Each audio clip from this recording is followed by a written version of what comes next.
We need to talk about episode 4 of A Knight of the Seven Kingdoms. The episode is titled Seven, and wow, if the first 3 episodes were a sun-dappled ramble through the countryside, this one was a punch to the gut. The optimism is gone, washed away in a sea of mud, gray skies, and the cold, hard reality of what it means to be a knight in Westeros when the system is rigged against you.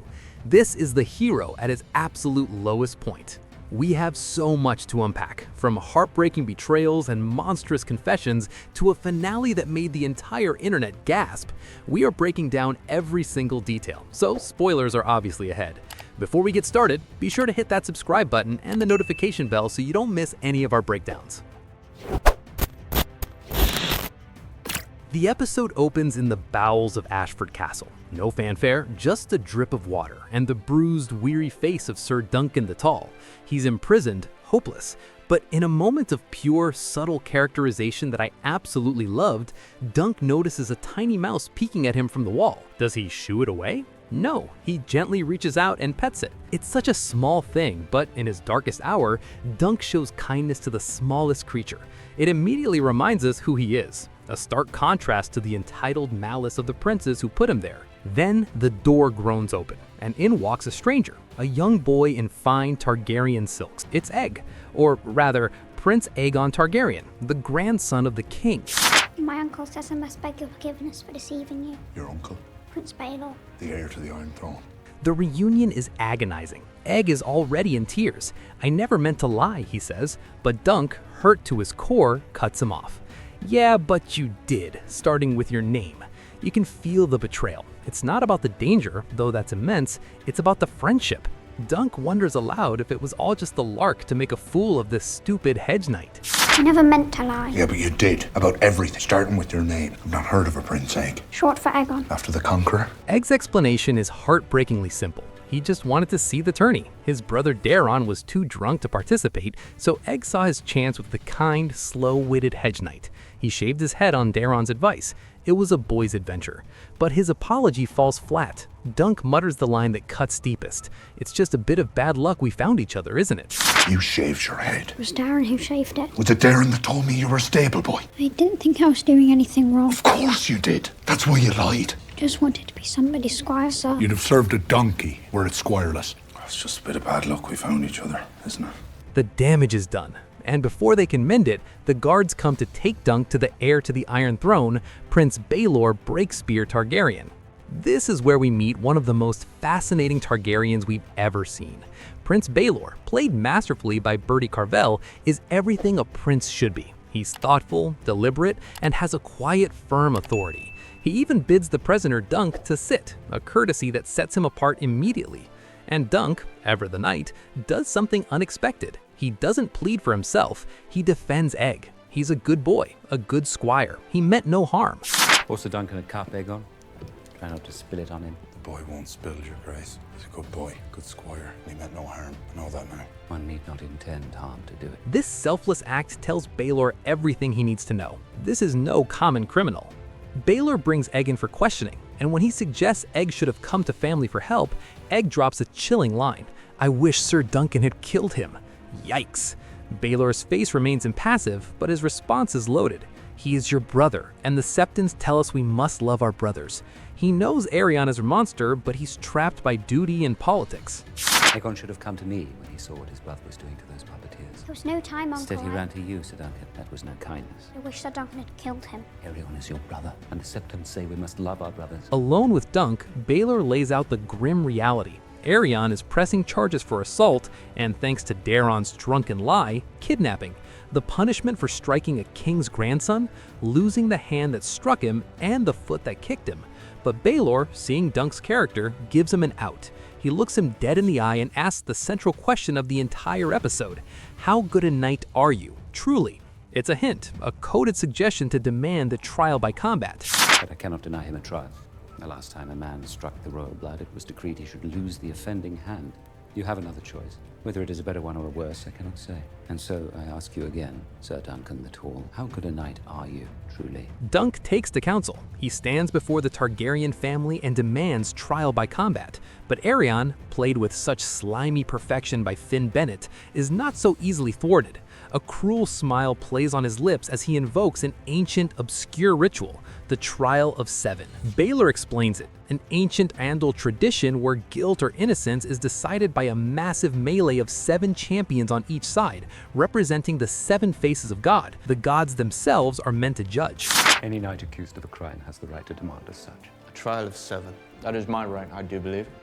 What is a trial of 7? The Andals believed that if 7 champions fought, the gods being thus honored would be more like to intervene and see the guilty party punished. Even Aerion's own father, Prince Maekar, is furious. He calls it fucking nonsense and accuses his son of being a coward hiding behind other swords. And he's right. Aerion knows a lowly Hedge Knight will never find 6 others willing to fight the dragons. If Dunk can't find his 7, he forfeits and is found guilty. The trap is set. This is fucking nonsense. What does that mean? That I must fight 7 men? It must be 7 against 7. You must find 6 other knights to fight beside you. But I have no one else. If the cause is just, good men will fight for it. If not, it will be because you were guilty. Now, freed but hopeless, Dunk has to find champions. The loyal Raymond Fossoway is by his side. That evening, they're joined by Raymond's cousin, Ser Steffon Fossoway. He's confident, projecting nobility. He volunteers to be Dunk's first champion, declaring, "You shan't die under my watch, sir." He promises to call on all his honorable friends. The relief on Dunk's face is real, but Raymond, ever the cynic, has his doubts. Who else fights with us? I know no one else. I'm sure we can find 5 more good men who wish singers to make them immortal. Lucky for you, I have some friends. Sir Lionel, Lord Lannister, Sir Otho. They won't be happy at being woken. Then they'll fight like pestered badgers. You shan't die under my watch, sir. I promise you that. Later that night, a contrite Prince Daeron and a determined Egg sneak into Dunk's tent. Daeron, sober for once, sincerely apologizes for his lie. But the news is bleak. Their father Maekar will fight for Aerion, along with 3 knights of the Kingsguard. It's a terrifying lineup. However, Daeron offers a sliver of hope. He has no stomach for the fight and plans to throw it at the first opportunity. Who do you have, sir? Raymond's cousin. I can bring people, sir. Knights. I can. I'll be fighting against your family. My father will be well guarded, and you won't kill Darren. I told you he'd fall down. But it's Egg who provides the strategic hope. He's been recruiting knights, and then he drops the reason why. He tells Dunk about Aerion's childhood cruelties, and it is genuinely horrifying. He recounts how Aerion would whisper threats in the dark, saying he would cut off Egg's manhood to make him a girl so he could marry him. When I was little, Aerion used to come into my bedchamber at night, put his knife in between my legs. He had too many brothers, he'd say. Maybe one night he'd make me his sister, then he could marry me. As Targaryens often did. It's a moment of pure, unfiltered horror that redefines Aerion from a bully into a genuine, sadistic monster. It makes you realize why Egg wishes Dunk had killed him. He thinks he's a dragon in human form. That's why he was so wroth at the puppet show. A pity he wasn't born a Fossoway. Steal back to the castle. Before he leaves, Daeron delivers a cryptic prophecy. He repeats the words from the inn, "I dreamed of you." He explains he has dragon dreams, and they come true. "I have seen you, sir, and a fire, and the dead dragon, a great beast, fallen on top of you. But you were alive, and the dragon was dead." It's a flicker of impossible hope and the overwhelming dread. I dreamed of you. You said that. My dreams are not like yours. Mine come true. I have seen you, sir, and a fire, and a dead dragon, a great beast with wings so large they could cover this meadow. Had fallen on top of you. You were alive. Dragon was dead.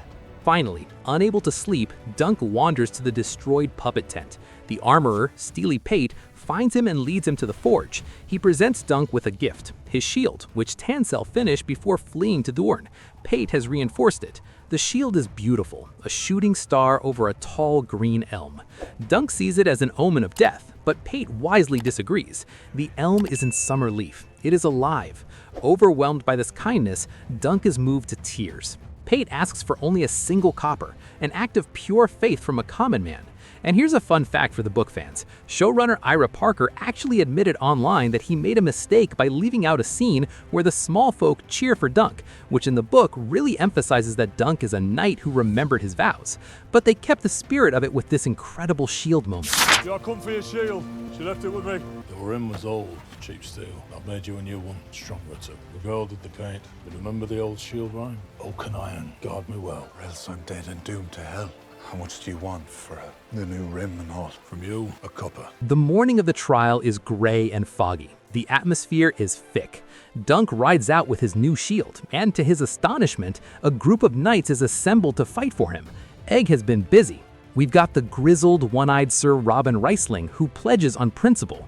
The vengeful Sir Humphrey Harding, whose legs were shattered by Aerion, will fight on horseback. His brother-in-law, Sir Humphrey Beesbury, stands with him. And of course, the magnificent Sir Lionel Baratheon, the Laughing Storm, is there for the sheer glory of bloodying the Kingsguard. Dunk counts. He has 5. Where are the others? Ser Steffon Fossoway had promised to bring more. I am in your debt. The debt is Aerion's, and we mean to collect it. I always knew you meant trouble. Nor Sir Steffon for bringing you. The fuck is this Steffon? Your boy found me. Hasn't been a trial of the 7 for 100 years. I wasn't about to miss a chance to bloody up the Kingsguard in their pretty white gowns. Then the Targaryen party rides in. Aerion, Maekar, the Kingsguard, and the sullen Daeron. And as they take their positions, Ser Steffon Fossoway approaches, but he doesn't join Dunk. He rides to Aerion's side. The betrayal is immediate and sickening. Steffon, his promise of honor empty, has sold out for a lordship. Raymond is disgusted. He slams Steffon's helm into his chest and refuses to act as his squire. Sir Steffon, one of your friends. We only need one more to make our 7. I'm afraid you'll need 2 more. I fight with Prince Aerion and the accusers. You told Ser Duncan to rely on you. Well, our prince would not have made me a lord elsewise, but for it thwarted Sir Duncan. You traded your honor for a lordship. Get him yourself. The herald announces Dunk only has 6 champions, including himself. The trial cannot proceed. He will be declared guilty. And then, in a desperate act of defiance, Raymond steps forward. "Knight me," he demands. "I will take my cousin's place." Dunk hesitates, and here's a brilliant little moment for the book readers. Dunk mutters, "I shouldn't," hinting that he was never truly knighted by Sir Arlen. But Lionel Baratheon sees a solution. "Any knight can make a knight," he declares, and with a touch of his sword, dubs Raymond. And then Raymond does something iconic. He takes his cousin's abandoned shield. The Fossoway sigil is a red apple. With a pot of green paint, he roughly paints over it. From this act of defiance, a new branch of House Fossoway is born, the Green Apples, forever distinguished from the traitorous Red Apples. It's a moment of pure, spontaneous honor. Knight me. I will take my cousin's place. Sir Duncan, knight me. Raymond, I shouldn't. Without me, you're only 5. Go on, Sir Duncan. Any knight can make a knight. I shall give Squire Raymond his knighthood. They are 1 man short. Aerion's sneer returns. He taunts Dunk, "Produce your 7th, or lose your hand." Dunk, his heart sinking, rides to the center of the field. He looks up at the assembled lords. He speaks of Sir Arlen, of the vows, of defending the innocent. "That's all I did," he cries. "Who will stand and fight with me?" For a moment, there is hope. A man in the stands begins to rise and rips a loud, echoing fart. The crowd erupts in laughter. The humiliation is complete. If you cannot find another knight to join you, sir, then you must be declared guilty of your crimes. My lord, I beg a moment, please. You have it. A knight defends the innocent. That's all I did. Who will stand and fight with me? The fantasy of chivalry is shattered by the ugly, brutal reality. But Dunk squares his shoulders and roars one last challenge, a line that cuts to the heart of the age. "Are there no true knights among you?" The laughter dies. Silence returns. Has courage deserted the noble houses of Westeros? I will not believe it is so. Are there no true knights among you? And then a single horse steps onto the field. The rider is armored in simple, practical plate. He trots slowly towards Dunk. He stops beside the Hedge Knight and removes his helm. It is Prince Baelor Targaryen. Gasps ripple through the crowd. His father, the king, watches. His brother, Maekar, stares in disbelief. Baelor's voice is calm and absolute. "I will take Ser Duncan's side."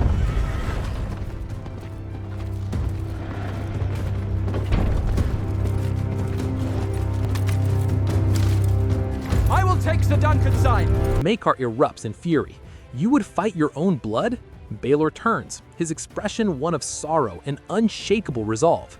"I fight for what is right. Ser Duncan defended the innocent, as every true knight must. Let the gods decide if he was right or wrong."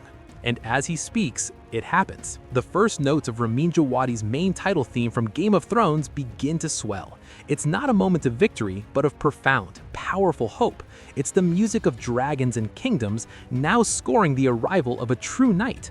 The camera pulls back as Dunk and Baelor ride forward to join the line of 7.